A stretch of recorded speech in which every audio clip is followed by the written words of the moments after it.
நீதித்துறைக்கே சவால் விட்ட தர்ஷன், பேர் இடியை இறக்கிய சுப்ரீம் கோர்ட். டிகிரி முடித்து வேலை தேடுபவரா? உங்கள் ஊரின் செய்தி சேனல் உரிமையாளராகி சமூக வலைதளங்களில் மாதம் 1 லட்சம் வரை சம்பாதிக்க தங்கமான தொழில் வாய்ப்பு. ரூபாய் 3 லட்சம் மதிப்பிலான தொழில்நுட்ப உபகரணங்களுக்கு மட்டும் முதலீடு செய்து தமிழின் முதல் செய்தி சந்தையான கிங் 24x7 மல்டிஃபார்ம் டிவியில் சேனல் பார்ட்னராக இணைந்திடுங்கள். அறுவை சிகிச்சையில் கத்தை என்பது வரலாறு, ரோபோட்டிக் சர்ஜரி என்பது இன்றைய கூறு. தங்கம் புற்றுநோய் சிகிச்சை மையம் நாமக்கல் மற்றும் கான்பூர். கிங் டிவி நேயர்கள் அனைவருக்கும் வணக்கம். இந்தியாவில் இருக்க ஒரு 4 துறையை இந்தியாவோட தூண் அப்படின்னு சொல்லுவாங்க. சட்டமன்றம், நிர்வாகம், நீதித்துறை, அப்புறம் ஊடகத்துறை. இந்த 4 துறை நல்லா இருக்கிறதுனால தான் இந்தியா ஒரு அழகான கட்டமைப்பில் இருக்குது அப்படின்னு சொல்லுவாங்க. அதுவும் இந்த நீதித்துறை இருக்கு பார்த்தீங்களா, எப்போல்லாம் இந்தியாவில் இருக்க சட்ட ஒழுங்கு சீர்கெட்டு போதோ அப்போல்லாம் நீதித்துறைன்னு சொல்லப்பட்ட உச்சநீதிமன்றம் தானா முன் வந்து பல கேள்விகளை கேட்கும். காரணம், அந்த சட்ட ஒழுங்கு சரி செய்யணுன்ற நோக்கத்துக்காக. அப்படி பார்க்கும்போது உச்சநீதிமன்றம் கொடுத்த ஒரு சமீபத்திய ஒரு தீர்ப்பை பத்தி மக்கள் மத்தியில் ரொம்ப பரபரப்பா பேசிட்டு இருக்காங்க. ஏன்னா உச்சநீதிமன்றம் ஒரு தீர்ப்பு கொடுக்குன்னு வச்சுக்கோங்களேன், எப்பவுமே சொல்ற ஒரு வார்த்தை என்னன்னா, இது ஒரு முன்மாதிரியான தீர்ப்பு அப்படின்னு மத்தவங்க சொல்லுவாங்க. ஆனா இன்னைக்கு உச்சநீதிமன்றத்தின் நீதிபதி என்ன சொல்றாருன்னா, இந்த ஒரு தீர்ப்பு இந்தியாவில் இருக்கின்ற அனைத்து நீதிமன்றங்களுக்கும் ஒரு முன்மாதிரியான தீர்ப்பு அப்படின்னு சொல்லியிருக்காரு. சார், என்ன தீர்ப்புன்னு பார்த்தீங்கன்னா, தர்ஷன் என்கிற ஒரு கர்நாடக நடிகரோட முன்ஜாமீன் ரத்து செய்யப்பட்டிருக்கு. அவரு ஜாமீன் கொடுக்க கூடாது, இது நீதிமன்றம் செஞ்ச ஒரு தவறு அப்படின்னு சுட்டி காமிச்சிருக்கு. சரிங்க, ஒரு தீர்ப்பு கொடுத்துருக்காங்க, சரி, இதையே ஒரு முன்மாதிரியான தீர்ப்பா சொல்லணும்.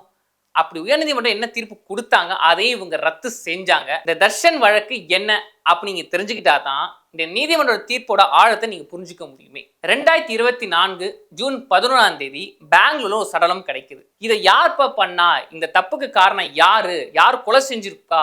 2024 ஜூன் 11ஆம் தேதி பெங்களூர் சடலம் கிடைக்குது. யார் கொலை செஞ்சிருப்பா அப்படின்னு போலீஸ் விசாரிச்சுட்டு இருக்கும்போது மறா நாளே ஒரு 4 பேர் போலீஸ்கிட்ட சரணடைறாங்க. யாருன்னு பார்த்தா ராகவேந்திரா, கார்த்திக், திகில் நாயக், கேசவமூர்த்தி. இந்த 4 பேரும் என்ன சொல்றாங்கன்னா, நாங்க தான் இந்த கொலையை பண்ணுமே. காரணம் என்னன்னு கேட்டதுக்கு, இல்ல இறந்தார் பாத்தீங்களா, அவருக்கும் எங்களுக்கும் பணம் பிரச்சனை ஏற்பட்டிருக்கு. பணம் வாங்கியிருக்காரு, ஆனா பணம் கொடுக்கவே இல்லை.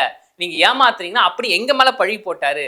கடைசியில் வாக்குவாதம் முற்றி போய் நாங்கள் சண்டை போட்டு அவர் அங்கே கொல்ல வேண்டியதாக போச்சு. அப்புறம் 4 பேர் ஆட்டோமேட்டிக்காக சரணடைஞ்சிருக்காங்க. இது பெங்களூர் போலீஸ்க்கு ரொம்ப டவுட்டை கொடுத்துருக்கு. என்னடா கொலை இவங்களே பண்ணிட்டு இவங்களும் சரணடைகிறாங்களே. ஆனால் இவங்க கொடுக்குற வாக்குமூலம் 4 பேருக்கும் ஒரே மாதிரி இல்லை. 4 பேரும் வெவ்வேறு விதத்தில் வாக்குமூலம் கொடுக்குறாங்க. நாங்கள் இங்கே கொலை செஞ்சு ஒருத்தவங்க சொல்கிறாங்க, இன்னொருத்தவங்க இல்லை நாங்கள் இங்கே கொலை செய்யலை, வேற ஒரு இடத்துல கொலை செஞ்சோம் அப்படின்னு மாற்றி சொல்ல பெங்களூர் போலீஸுக்கு இன்னும் டவுட் வருது. அப்போ இந்த கொலை இவங்க மட்டும் பண்ணியிருக்க மாட்டாங்க, வேற யாரோ பண்ணி அந்த பழி அவங்க ஏற்றுக்கிறாங்க போலன்னு சொல்லி பெங்களூர் போலீஸ் இந்த கேஸை ஆழமாக விசாரிக்குது. அப்படி விசாரிக்கும் போது ஒரு கார் நம்பர் பிளேட் இதில் அடிப்படுது இந்த கேஸில். ஓகே, நம்பர் பிளேட் யாருது?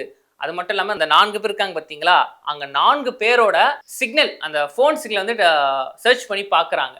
அப்படி சர்ச் பண்ணி பார்க்கும் போது தான் பல தகவல்கள் வெளிவருது. இந்த கேஸில் முக்கிய குற்றவாளியாக இருக்கிறது யாருப்பா அப்படின்னு பார்த்தா, கர்நாடகாவோட சஸ்பென்ஸ் ஸ்டார்னு சொல்லப்படுற தர்ஷன் அவர் தான் அப்படின்னு வெளிவருது.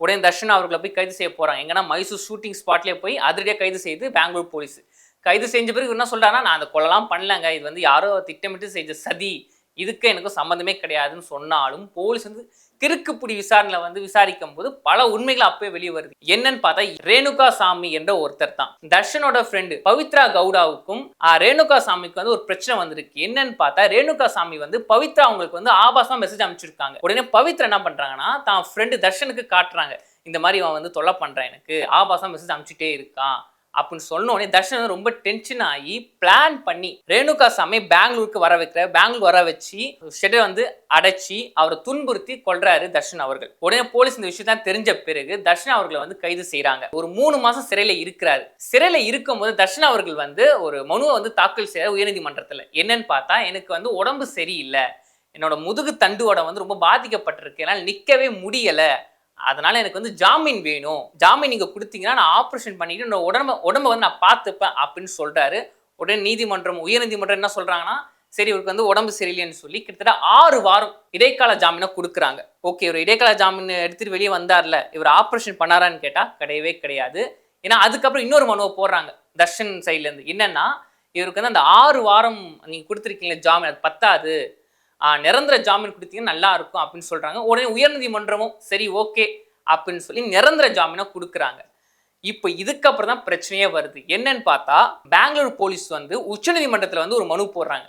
என்னன்னு பார்த்தா அதாவது ஜாமீன் கேட்டு வெளியே போன தர்ஷன் அவர்கள் ஆபரேஷனே பண்ணிக்காம வெளியே சுதந்திரமா சுத்திட்டு இருக்காரு, பல பார்ட்டிகளுக்கு போறாரு, ஏன் ஃபாரின் போறதுக்கான நடவடிக்கை எடுத்துட்டு இருக்காரு அப்படின்னு உச்சநீதிமன்றத்துக்கு பெங்களூர் போலீஸ் வந்து தகவல் கொடுக்குறாங்க. உடனே உச்சநீதிமன்றம் பல கேள்விகளை முன்வைக்குது. என்னன்னு பார்த்தா உயர்நீதிமன்றம் எதுக்கு இவருக்கு நீங்க ஜாமீன் கொடுத்தீங்க, ஆபரேஷன் பண்ண உடம்பு சேஷன்லயும் கொடுத்தீங்க, ஆனா இவர் பிசியோதெரபி மட்டும் பண்ணிக்கிட்டு சுதந்திரம் வெளியே சுத்திட்டு இருக்காரு, இது வந்து உயர்நீதிமன்றம் வந்து செஞ்ச ஒரு தவறு அப்படின்னு சொல்லியிருக்காங்க. இன்னொன்னு போலீஸ் சைட்ல இருந்து இன்னொரு தகவலையும் கொடுத்திருக்காங்க ஒரு ஆதாரத்தோட. என்னன்னு பார்த்தா ஒரு சிறையில இருக்கும் போது சுதந்திரமா இருந்திருக்காரு, எப்படி சிகரெட் பிடிக்கிறது, அங்க இருக்க ரவுடி பசங்களோட சிறையில இருக்க ரவுடி பசங்களோட ஜாலியா இருக்கிறது, அதை போட்டோ எடுத்து போறதுன்னு இந்த மாதிரி சகல வசதிகளுடன் ஜெயிலுக்குள்ள இருக்காரு.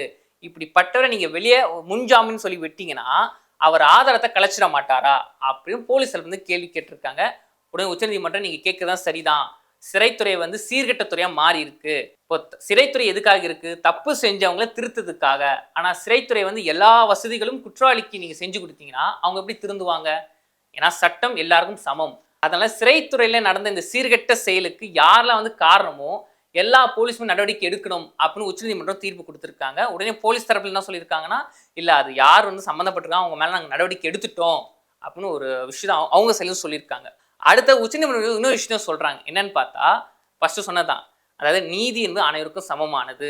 இவருக்கு வந்து நீங்க எதுக்கு ஜாமீன் கொடுத்தீங்க, ஆப்ரேஷன் பண்றதுக்காக. ஆனால் அவர் ஆப்ரேஷன் வெளியே சுத்திட்டு இருக்காரு, அதனால அவர் ஜாமீனை நான் ரத்து செய்யறேன், உயர்நீதிமன்றம் செஞ்ச தவறு நான் கண்டிக்கிறேன், அதனால இந்த ஒரு தீர்ப்பு வந்து முன்மாதிரியான தீர்ப்பு அப்படின்னு உச்சநீதிமன்றம் சொல்லியிருக்காங்களே.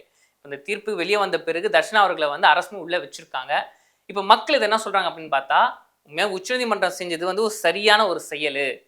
இந்த மாதிரி குற்றவாளிகளை வந்து கிடுக்கு புடியில வந்து பிடிச்சா மட்டும்தான் இந்தியா வந்து ஒரு முன்மாதிரி நாடா மாறும் அப்படின்னு சொல்லியிருக்காங்க.